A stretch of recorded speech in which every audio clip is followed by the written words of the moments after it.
لكن شعله ان انت جاي دراسه لالمانيا راح تنتهي. الشعب العراقي شعب متألق. جبنا لكم اليوم حسن. من وين يا حسن؟ من بغداد. طب عرفنا عن حالك، شو بتعمل في ألمانيا؟ اهلا وسهلا اخوي عباده، طبعا شكرا على الاستضافه. وياكم حسن عبد الرزاق يونس من عشيره البو محمد من العراق. كمستوى علمي انا حاصل على شهاده الهندسه الميكانيكيه من جامعه هانوفر، وكمسمى وظيفي فانا مهندس مبيعات ومدير مشاريع خطوط الانتاج والصناعه بالمانيا. ما شاء الله عليك. طيب احكي لنا عن التحديات اللي واجهتك في ألمانيا خلال الدراسة. شوف اخوي عباده، اعتقد للنجاح بالذات بالمانيا اكو عاملين لازم يتوفرن عندك. العامل الاول هو العامل النفسي، العامل الثاني العامل المنطق.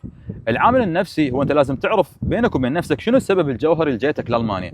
اوكي انت جاي دراسه، لكن شعله ان انت جاي دراسه لالمانيا راح تنتهي زين، لانه بعد فتره انه خلاص راح يقل التحفيز عندك.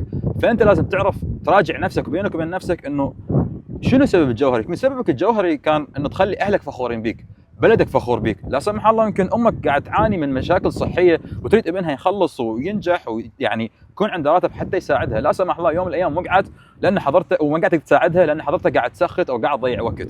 هذا السبب الجوهري. ممكن عندك اخوان اصغر من عندك محتاجين احد يوجههم يكون قدوه لهم.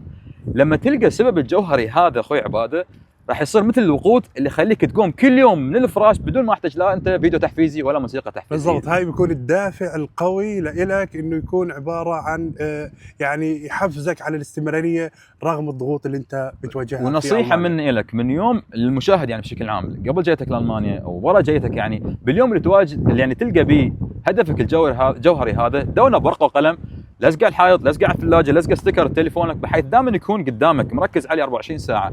لانه هو هذا السبب اللي راح يخليك شلون اقول لك تمحي انت الملهيات اللي حواليك وتركز فقط على النجاح. اذا توفر عندك الهدف شلون اقول لك عامل النفسي، خلينا نروح العامل المنطق.